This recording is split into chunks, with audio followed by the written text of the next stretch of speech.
Assalamualaikum warahmatullahi wabarakatuh. Halo semuanya, kali ini aku mau ngajakin kalian buat nemenin aku ngebedah soal UTS Sistem Informasi Geografis atau SIG. Sebagai mahasiswa ekonomi pembangunan, mungkin banyak yang mikir, kok anak ekonomi belajar bikin peta sih? Bukannya cuma ngitung inflasi dan pertumbuhan ekonomi aja. SIG itu bukan cuma soal alat atau aplikasi gambar peta aja, teman-teman. Dalam kajian ilmu ekonomi pembangunan, SIG itu alat analisis spasial yang sifatnya krusial banget. Kenapa? Karena pembangunan itu nggak terjadi di ruang yang hampa.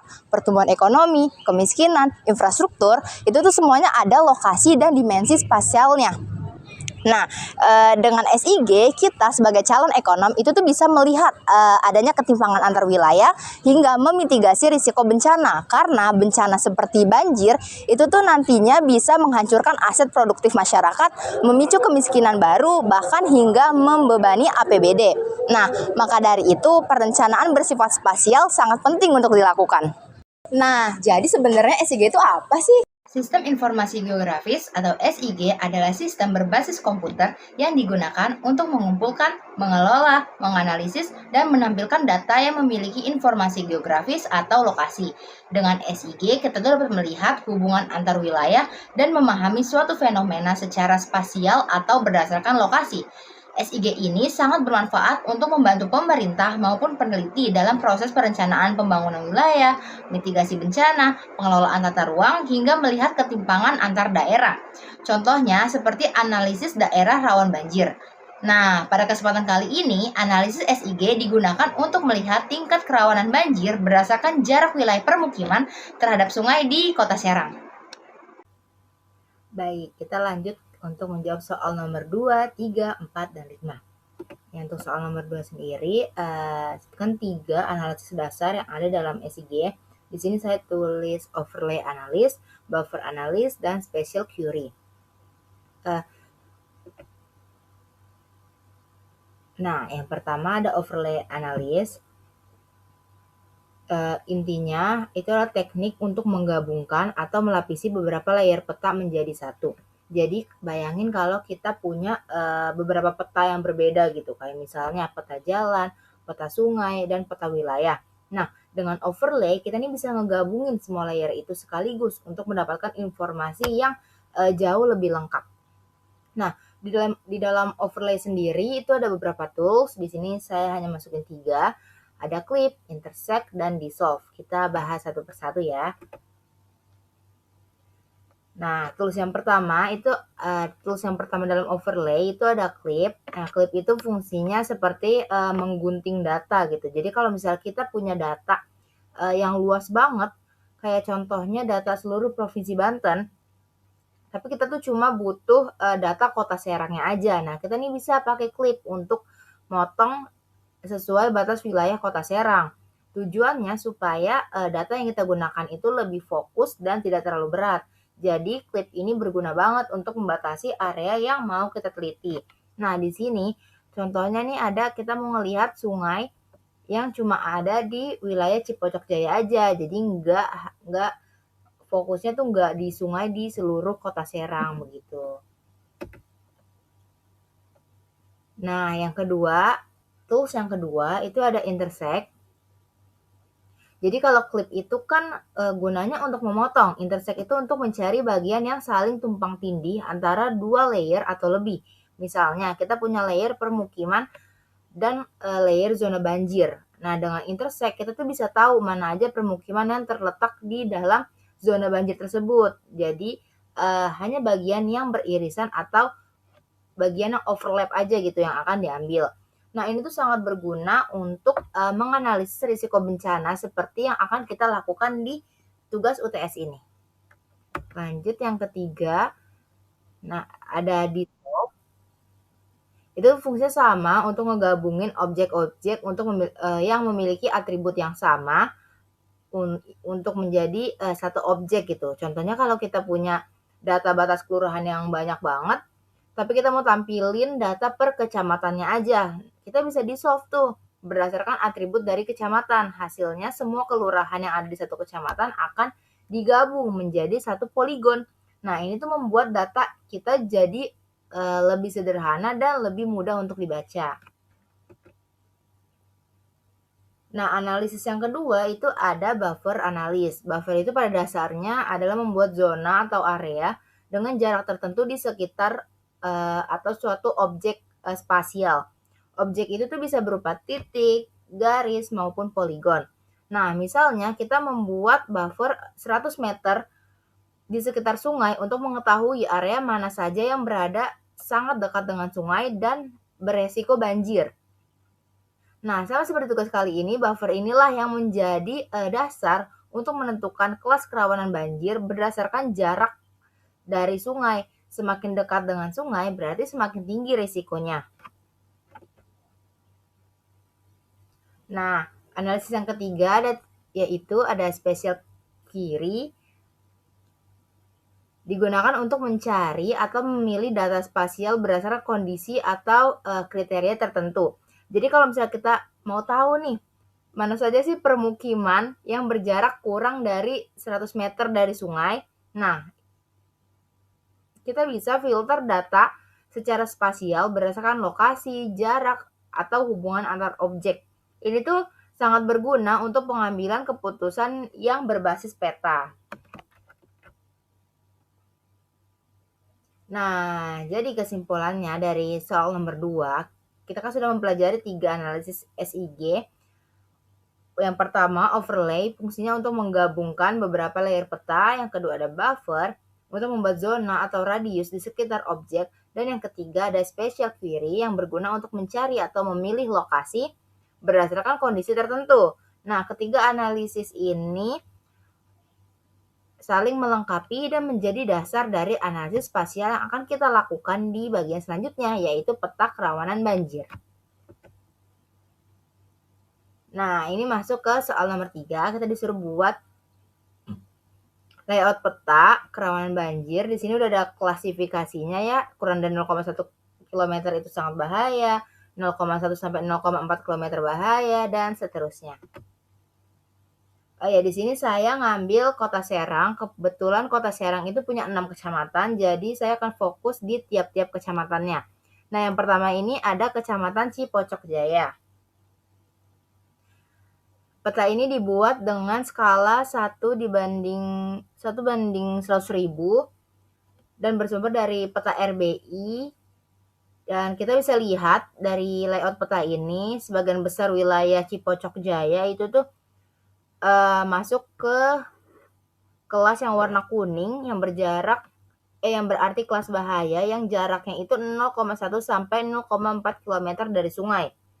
Ada juga titik-titik merah yang tersebar di sini menunjukkan zona sangat bahaya yang sangat dekat dengan sungai. Sementara area yang berwarna pink dan berwarna oranye itu menunjukkan zona sedang dan rendah. Dari distribusi ini kita tuh bisa lihat bahwa banyak permukiman di Cipocok Jaya yang cukup rentan terhadap banjir karena berdekatan dengan aliran sungai. Nah, kemudian yang kedua ini ada Kecamatan Walantaka. Dari peta di sini kita bisa lihat bahwa Walantaka memiliki jaringan sungai yang cukup padat, ditunjukkan dengan garis warna merah yang tersebar di seluruh wilayah. Habis itu ada area yang berwarna biru muda mendominasi peta. Artinya sebagian besar permukiman berada pada jarak 0,1 sampai 0,4 km dari sungai atau masuk ke dalam kelas bahaya. Nah, ada juga beberapa spot berwarna pink menunjukkan zona sedang dan titik oranye untuk menunjukkan zona sangat bahaya. Baik, kita lanjut ke Kecamatan Kasemen. Dari peta ini terlihat persebaran zona kerawanan yang cukup merata. Warna kuning cukup mendominasi di sini, menunjukkan kalau kelas bahaya dengan jarak 0,1 sampai 0,4 km dari sungai. Nah, ada titik-titik warna merah, terutama di bagian barat dan selatan yang menunjukkan zona sangat bahaya.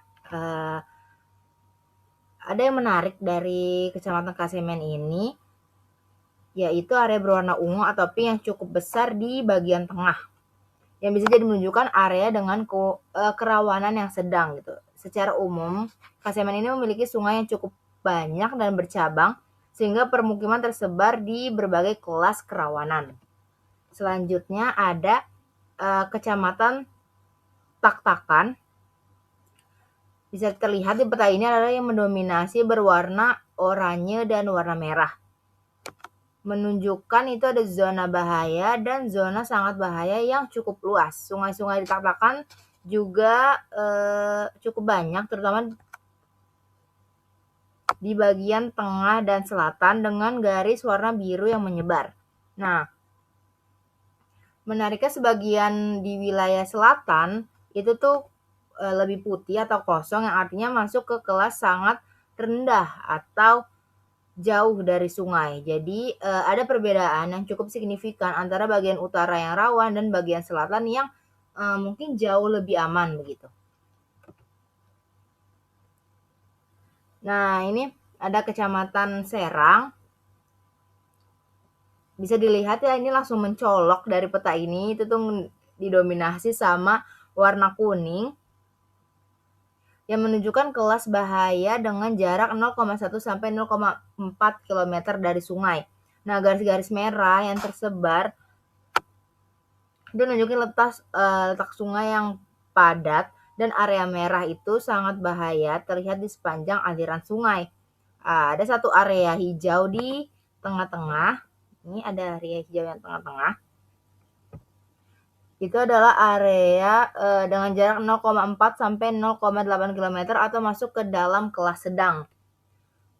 Lalu peta ini dibuat dengan skala 1:50.000, lebih detail dari kecamatan lainnya sehingga persebaran kerawanannya tuh jauh terlihat lebih jelas. Nah, selanjutnya ini ada Kecamatan Curug. Sama dengan Kecamatan Serang, Curug juga didominasi sama warna kuning yang menunjukkan kelas bahaya dengan titik-titik merah tersebar yang menandakan zona sangat bahaya, terutama di bagian pinggiran. Nah, jaringan sungai di Curug ini tuh juga cukup padat, terlihat dari garis biru yang banyak. Hampir seluruh permukiman di Curug itu berada dalam radius yang cukup dekat dengan sungai sehingga tingkat kerawanannya itu tergolong tinggi. Nah, ini ada perbandingan luas area terdampak rawan banjir berdasarkan jarak sungai di Kota Serang dibagi per kecamatan. Di sini saya sajikan dalam bentuk grafik batang. Grafik ini menampilkan perbandingan ya. Dari grafik ini kita bisa lihat dengan jelas bahwa Kecamatan Walantaka itu tuh kecamatan yang memiliki luas area terdampak paling besar dibandingkan kecamatan-kecamatan lainnya gitu, baik untuk zona yang sangat bahaya maupun zona yang bahaya. Keduanya jauh lebih tinggi dibanding kecamatan lainnya gitu. Nah, sementara kalau Kecamatan Curug itu tuh memiliki luas area terdampak yang paling kecil. Kecamatan Serang dan Kasemen itu berada di posisi menengah. Itu memberikan gambaran bahwa Walantaka perlu mendapat perhatian prioritas dalam penanganan risiko banjir. Nah, dari analisis ini ada beberapa saran kebijakan yang bisa saya usulkan. Untuk Kecamatan Walantaka yang tentunya paling luas terdampak, perlu segera dibangun infrastruktur pengendalian banjir seperti tanggul.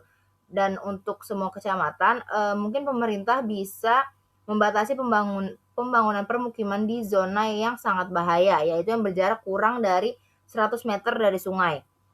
Nah, selain itu juga perlu ada peningkatan sistem peringatan dini banjir, terutama di permukiman yang masuk zona bahaya dan sangat bahaya.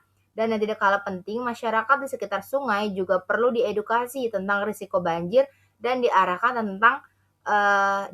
untuk tidak membangun pemukiman di bantaran sungai.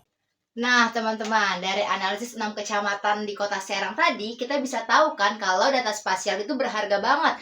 Melalui grafik dan peta SIG yang udah kita bedah tadi, pemerintah daerah tuh jadi nggak perlu lagi meraba-raba kemana sih anggaran mitigasi bencana harus dialokasikan. SIG juga memiliki peran penting dalam mendukung perencanaan pembangunan, mitigasi bencana, dan pengambilan kebijakan yang lebih efektif. Kesimpulannya, SIG itu bukan cuma alat buat anak geografi aja, tapi juga modal wajib buat kita sebagai anak ekonomi pembangunan dalam menyusun kebijakan yang lebih inklusif, berkelanjutan, dan tepat sasaran. Sekian penjelasan dari saya, kurang dan lebihnya mohon dimaafkan. Terima kasih sudah menyimak. Wassalamualaikum warahmatullahi wabarakatuh.